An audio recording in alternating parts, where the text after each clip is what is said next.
सबको दिखाई दे रहा है ना, हम इंग्लिश में ही लिखे हैं। तो हम लोग का पढ़ना क्या है, डायलेक्टिकल मटेरियलिज्म, जिसको बोलते हैं द्वंदात्मक भौतिकतावाद। ठीक है, मार्क्स के बहुत सारे थ्योरी हम लोग पढ़े हैं। ठीक है, सरप्लस वैल्यू पढ़े हैं, क्लास स्ट्रगल पढ़े हैं, और आज हम लोग पढ़ेंगे डायलेक्टिकल मटेरियलिज्म। ठीक है, जिसको हम लोग बोलते हैं द्वंदात्मक भौतिकतावाद। अगर इस थ्योरी के बारे में पढ़ेंगे तो बैकग्राउंड में देखेंगे कि बेसिकली ये थ्योरी मार्क्स का है ही नहीं है। ठीक है, तो मार्क्स को कहाँ से इंस्पिरेशन मिला और वो जिसके विरुद्ध में थ्योरी डेवलप की है उसका ठीक उल्टा कर दिए। ये थ्योरी किसी और के द्वारा डेवलप किया गया है, लेकिन जो व्यक्ति इस थ्योरी को डेवलप किया उसके ठीक विपरीत मार्क्स ने कुछ नहीं किया, थ्योरी में कुछ परिवर्तन नहीं लाया, थ्योरी को बस पलट दिया। ठीक है, यही कार्य किया मार्क्स ने। देखो, अगर बेसिक्स में बताया था कि अगर मार्क्सिज्म अगर हम बोले बेसिकली क्या है, तो ऑब्वियसली ये कार्ल मार्क्स और उसके फ्रेंड थे जिसका नाम था फ्रेडरिक एंजल्स, इन दोनों के विचार को संयुक्त रूप से हम लोग बोलते हैं मार्क्सिज्म। ठीक है, इन लोगों में। और एक चीज कॉमन हम लोग पाएंगे सभी में मार्क्स के विचार में कि इन दोनों ने ही अपने जीवन में, ठीक है, जो भी कंसेप्ट लाया वो सोशल इक्वलिटी, सोशल सामाजिक समता को स्थापित करने के लिए, और इसी से इंस्पायर होकर लोग क्या किए, हम लोग देखते हैं कम्युनिज्म साम्यवाद डेवलप किया। तो सारे थ्योरी में कहीं ना कहीं मार्क्स जो निचले वर्ग का शोषण हो रहा है उसके बारे में बोल रहा है, या किस तरह से पूरा विश्व में समानता को स्थापित करेंगे उस पर बोल रहे हैं। ठीक है, तो ये भी थ्योरी कुछ इसी तरह का है। तो मार्क्सिज्म क्या है, मार्क्सिज्म बेसिकली मार्क्स और फ्रेडरिक एंजल्स का विचार ही हम बेसिक जान गए। अब देखो, एक व्यक्ति थे, ये तो इनका मित्र थे, पता है हमको कार्ल मार्क्स से, G.W.F. हेगेल।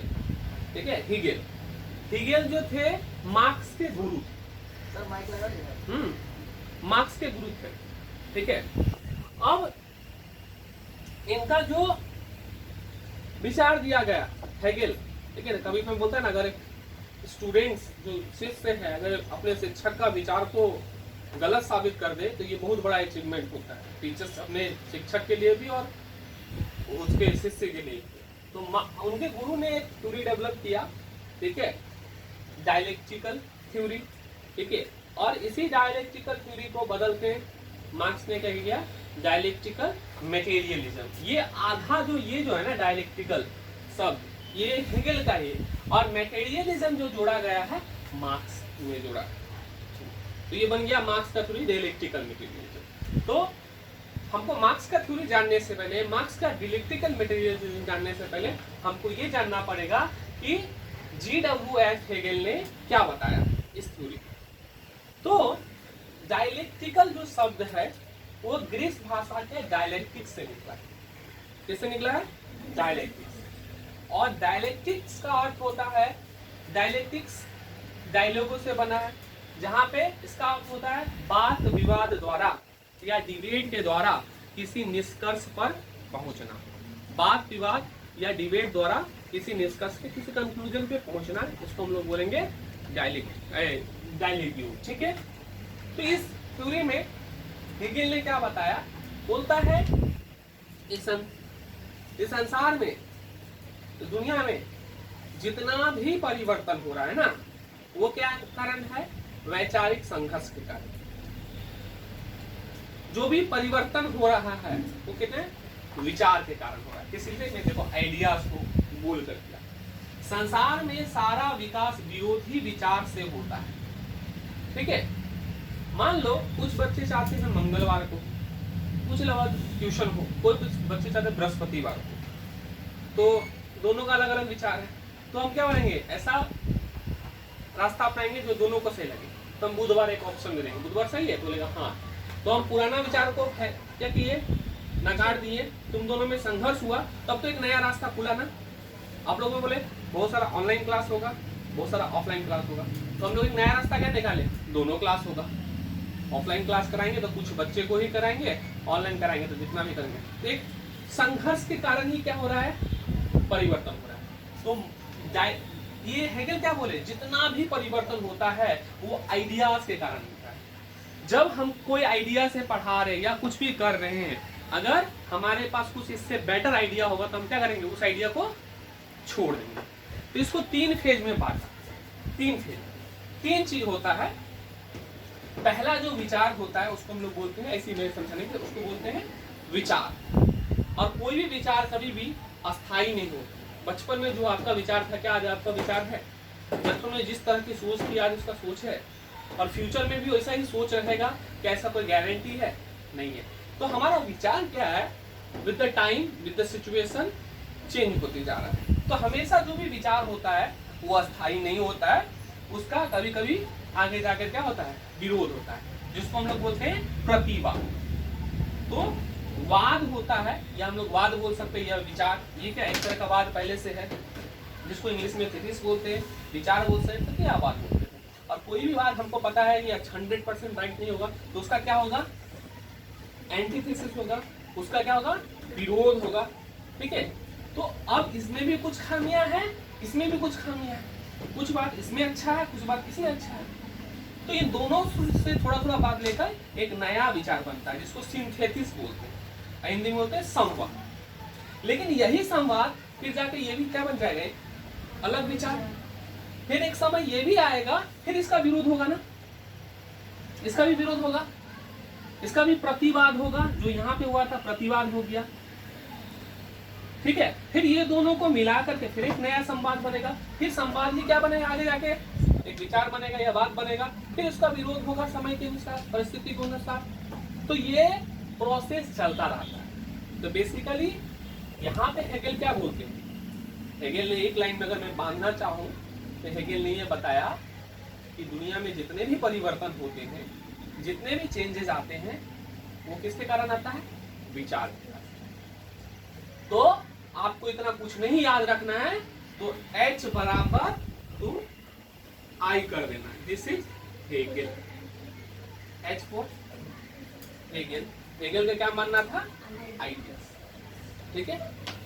मार्क्स जो थे उनके शिष्य, वो जो थ्योरी बताएं, ठीक है, बोलते हैं आपके विचार से मैं 100% असहमत। जो भी मेरे गुरु बताए हैं वो 100% असहमत। कोई भी चीज में परिवर्तन में पहले विचार नहीं है, पहले पदार्थ, या पदार्थ के कारण संघर्ष होता है, या पदार्थ के कारण परिवर्तन होता है। ठीक है। अब बाद में जब देखेंगे तो देखेंगे दोनों ही अपने स्थान पे सही है।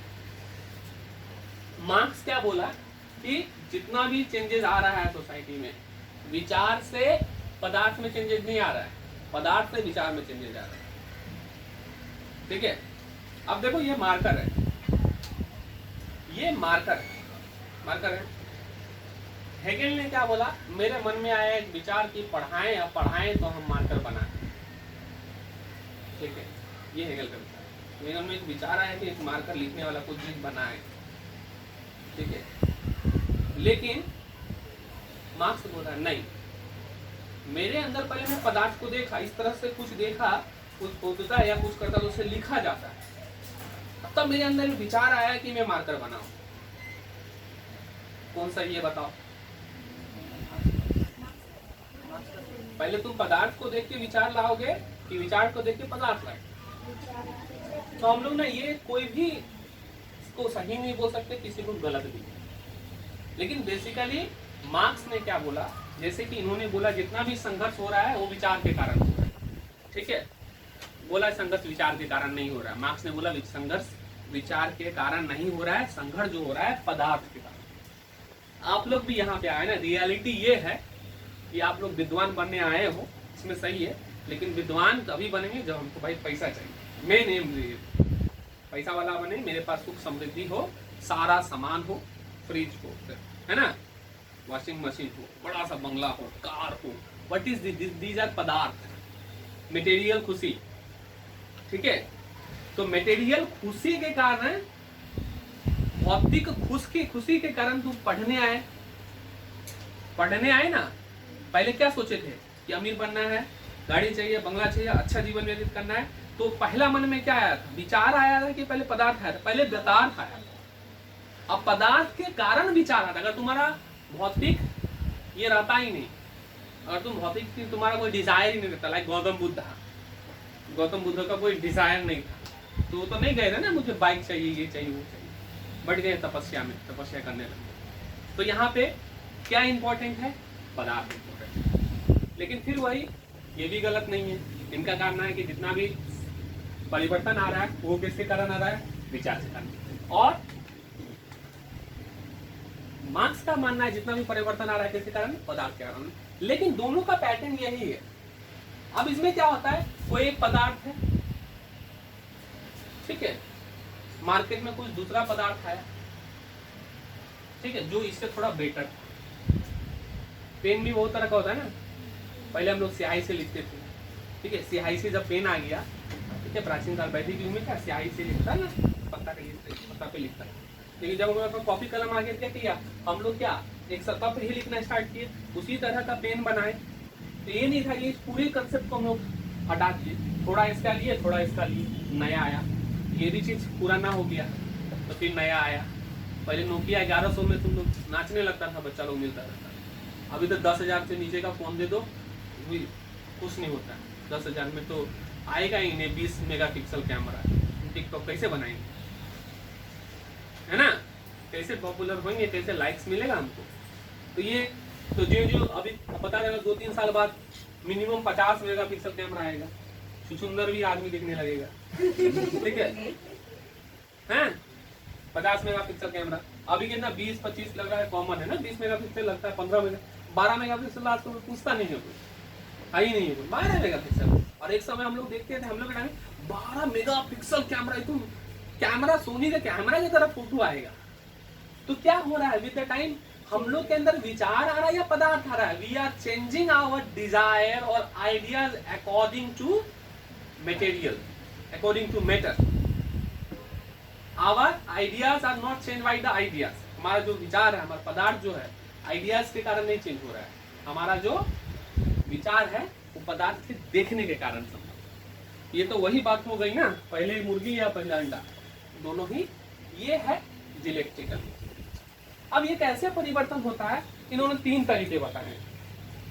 मैटर में कैसे परिवर्तन, कैसे एक स्टेज से दूसरा स्टेज आ रहा है, दूसरा से तीसरा स्टेज कैसे आ रहा है, इसको 3 पॉइंट में इन्होंने किया है। पहला है संख्यात्मक से गुणात्मक परिवर्तन। आप लोगों की किताब में ये थोड़ा घुमा के लिखा है, लेकिन मैं सिंपली मैं समझा। संख्यात्मक से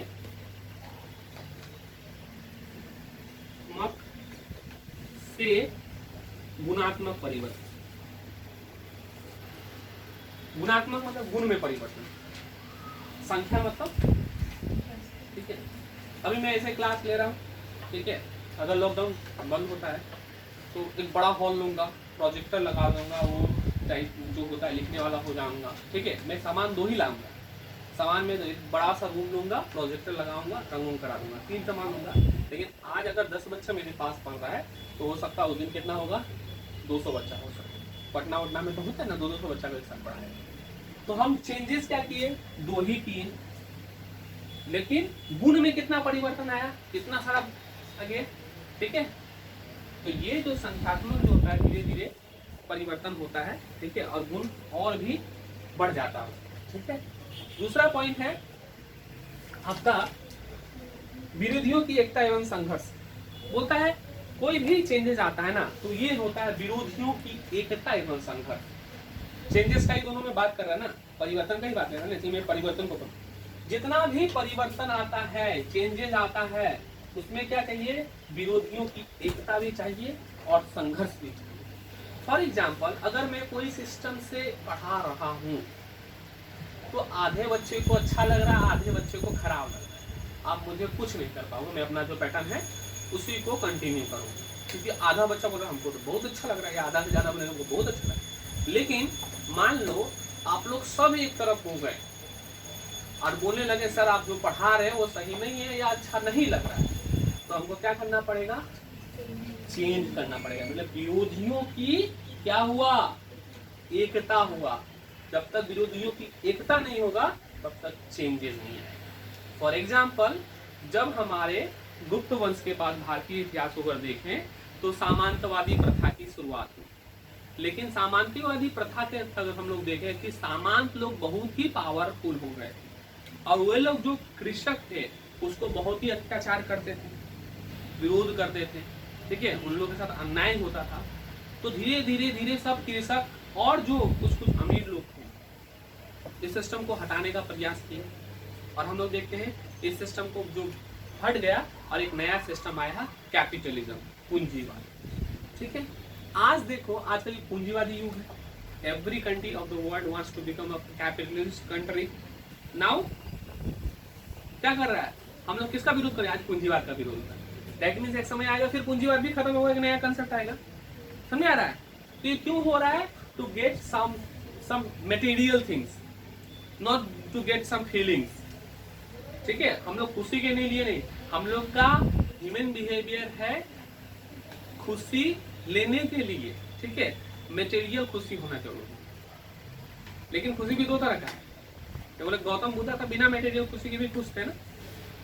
जब आप रियलिटी को जान दोगे तो मटेरियल खुशी आपके लिए उतना मायने नहीं रखता है। लेकिन in general most of the people believes that material happiness is everything, भौतिक सुख ही सब कुछ है। और आप लोग में से 100% ही सब भौतिक सुख के लिए यहाँ है, ठीक है। भले थोड़ा शारीरिक कष्ट हो जाए, कोरोना से मर जाए, लेकिन थोड़ा पढ़े, जॉब ले और आगे बढ़े। Are you getting the point, समझ आ रहा है ना। तो ये था आपका मार्क्स का सिद्धांत। तीसरा पॉइंट जो है, पहला क्या मैं बोला, संख्यात्मक से गुणात्मक, दूसरा मैं क्या बोला, विरोधियों की एकता, ये भी परिवर्तन को लाता है, और तीसरा है निषेध का निषेध, निषेध का निषेध, मैं अलग लिख रहा हूं जहां जगह मिल रहा है। निषेध का निषेध, निषेध मतलब क्या होता है, कोई चीज को डिनाई कर देना, खत्म कर देना, छोड़ देना। हर एक चीज एक टाइम पे जाके हम उसको निषेध करते हैं। हमारा बॉडी भी है, देखो आपका बचपन था ना, वो छूट गया ना आपसे, बड़े हुए तो आपका अभी टीनेजर भी छूट जाएगा, बूढ़े हो गए वो भी छूटेगा।